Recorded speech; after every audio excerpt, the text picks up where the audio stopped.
Settling on the Land by Henry Lawson. The worst bore in Australia just now is the man who raves about getting the people on the land, and buttonholes you in the street with a little scheme of his own. He generally does not know what he is talking about. There is in Sydney a man named Tom Hopkins who settled on the land once, and sometimes you can get him to talk about it. He did very well at his trade in the city, years ago, until he began to think he could do better up country. Then he arranged with his sweetheart to be true to him and wait whilst he went west and made a home. She drops out of the story at this point. He selected on a run at Dry Hole Creek, and for months awaited the arrival of the government surveyors to fix his boundaries, but they didn't come, and, as he had no reason to believe they would turn up within the next 10 years, he grubbed and fenced at a venture, and started farming operations. Does the reader know what grubbing means? Tom does. He found the biggest, ugliest, and most useless trees on his particular piece of ground, also the greatest number of adamantine stumps. He started without experience, or with very little, but with plenty of advice from men who knew less about farming than he did. He found a soft place between two roots on one side of the first tree, made a narrow, irregular hole, and burrowed down till he reached a level where the taproot was somewhat less than 4 feet in diameter, and not quite as hard as flint. Then he found that he hadn't room to swing the axe, so he heaved out another ton or two of earth, and rested. Next day he sank a shaft on the other side of the gum, and after tea, over a pipe, it struck him that it would be a good idea to burn the tree out, and so used up the logs and lighter rubbish lying around. So he widened the excavation, rolled in some logs, and set fire to them, with no better result than to scorch the roots. Tom persevered. He put the trace harness on his horse, drew in all the logs within half a mile, and piled them on the windward side of that gum, and during the night the fire found a soft place, and the tree burnt off about 6 feet above the surface, falling on a squatter's boundary fence, and leaving the ugliest kind of stump to occupy the selector's attention, which it did for a week. He waited till the hole cooled, and then he went to work with pick, shovel, and axe, and even now he gets interested in drawings of machinery, such as are published in the agricultural weeklies, for getting out stumps without graft. He thought he would be able to get some posts and rails out of that tree, but found reason to think that a cast-iron column would split sooner, and straighter. He traced some of the surface roots to the other side of the selection, and broke most of his trace chains trying to get them out by horsepower, for they had other roots going down from underneath. He cleared a patch in the course of time, and for several seasons he broke more ploughshares than he could pay for. Meanwhile the squatter was not idle. Tom's tent was robbed several times, and his hut burnt down twice. Then he was charged with killing some sheep and a steer on the run, and converting them to his own use, but got off mainly because there was a difference of opinion between the squatter and the other local J.P. concerning politics and religion. Tom ploughed and sowed wheat, but nothing came up to speak of. The ground was too poor, so he carted stable manure 6 miles from the nearest town, manured the land, sowed another crop, and prayed for rain. It came. It raised a flood which washed the crop clean off the selection, together with several acres of manure, and a considerable portion of the original surface soil, and the water brought down enough sand to make a beach, and spread it over the field to a depth of 6 inches. The flood also took half a mile of fencing from along the creek bank, and landed it in a bend, 3 miles down, on a dummy selection, where it was confiscated. Tom didn't give up. He was energetic. He cleared another piece of ground on the siding, and sowed more wheat. It had the rust in it, or the smut, and averaged 3 shillings per bushel. Then he sowed lucerne and oats, and bought a few cows. He had an idea of starting a dairy. First the cow's eyes got bad, and he sought the advice of a German cocky, and acted upon it. He blew powdered alum through paper tubes into the bad eyes, and got some of it snorted and butted back into his own. He cured the cow's eyes, and got the sandy blight in his own, and for a week or so he couldn't tell one end of a cow from the other, but sat in a dark corner of the hut and groaned, and soaked his glued eyelashes in warm water. Germany stuck to him and nursed him, and saw him through. Then the milkers got bad udders, and Tom took his life in his hands whenever he milked them. He got them all right presently, and butter fell to 4 pence a pound. He and the aforesaid cocky made arrangements to send their butter to a better market, and then the cows contracted a disease which was known in those parts as pleuropneumonia, but generally referred to as the pleurer.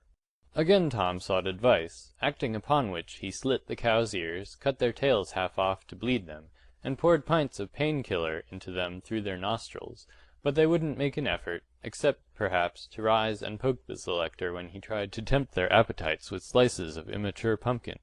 They died peacefully and persistently, until all were gone save a certain dangerous, barren, slab-sided loony bovine with white eyes and much agility in jumping fences, who was known locally as Queen Elizabeth.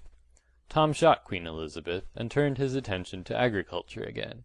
Then his plough horses took bad with something the Teuton called der Strangles. He submitted them to a course of treatment in accordance with Jacob's advice, and they died. Even then Tom didn't give in. There was grit in that man. He borrowed a broken-down dray horse in return for its keep, coupled it with his own old riding hack, and started to finish ploughing. The team wasn't a success. Whenever the draft horse's knees gave way and he stumbled forward, he jerked the lighter horse back into the plough, and something would break. Then Tom would blaspheme till he was refreshed, mend up things with wire and bits of clothesline, fill his pockets with stones to throw at the team, and start again. Finally he hired a dummy's child to drive the horses. The brat did his best as he tugged at the head of the team, prodded it behind, heaved rocks at it, cut a sapling, got up his enthusiasm, and wildly whacked the light horse whenever the other showed signs of moving. But he never succeeded in starting both horses at one and the same time. Moreover, the youth was cheeky, and the selector's temper had been soured.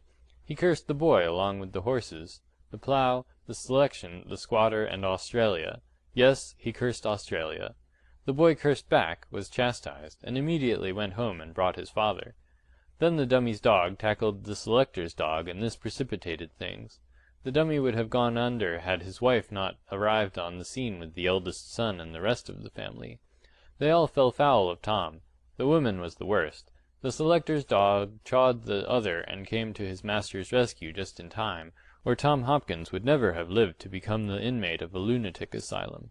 Next year there happened to be good grass on Tom's selection and nowhere else, and he thought it wouldn't be a bad idea to get a few poor sheep and fatten them up for market. Sheep were selling for about 7 and 6 a dozen at that time. Tom got 100 or two, but the squatter had a man stationed at one side of the selection, with dogs to set on the sheep directly they put their noses through the fence. Tom's was not a sheep fence.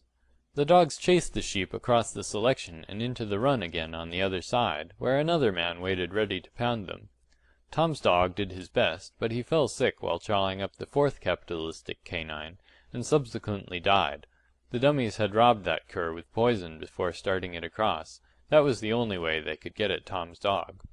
Tom thought that two might play at the game, and he tried, but his nephew, who happened to be up from the city on a visit, was arrested at the instigation of the squatter for alleged sheep-stealing, and sentenced to 2 years hard, during which time the selector himself got 6 months for assaulting the squatter with intent to do him grievous bodily harm.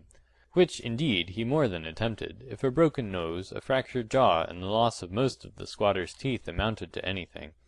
The squatter by this time had made peace with the other local justice, and had become his father-in-law.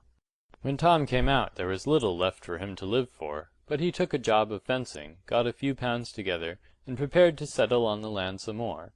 He got a missus and a few cows during the next year.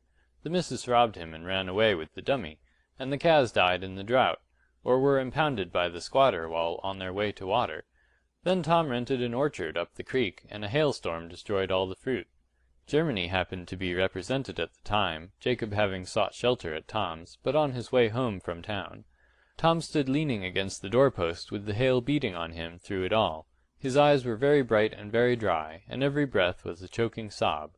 Jacob let him stand there, and sat inside with a dreamy expression on his hard face, thinking of childhood and fatherland, perhaps.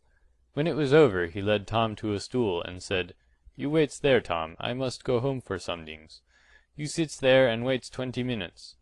Then he got on his horse and rode off muttering to himself, "Dat man must cry, dat man must cry." He was back inside of 20 minutes with a bottle of wine and a cornet under his overcoat. He poured the wine into 2 pint pots, made Tom drink, drank himself, and then took his cornet, stood up at the door, and played a German march into the rain after the retreating storm. The hail had passed over his vineyard, and he was a ruined man too. Tom did cry, and was all right. He was a bit disheartened, but he did another job of fencing, and was just beginning to think about puttin' in a few vines and fruit trees, when the government surveyors, whom he'd forgotten all about, had a resurrection and came and surveyed, and found that the real selection was located amongst some barren ridges across the creek. Tom reckoned it was lucky he didn't plant the orchard, and he set about shifting his home and fences to the new site. But the squatter interfered at this point, entered into possession of the farm and all on it, and took action against the selector for trespass, laying the damages at £2,500. Tom was admitted to the lunatic asylum at Parramatta next year, and the squatter was sent there the following summer, having been ruined by the drought, the rabbits, the banks, and a wool ring. The two became very friendly, and had many a sociable argument about the feasibility, or otherwise, of blowing open the floodgates of heaven in a dry season with dynamite.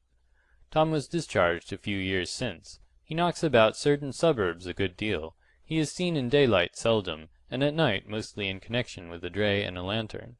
He says his one great regret is that he wasn't found to be of unsound mind before he went up country. End of Settling on the Land by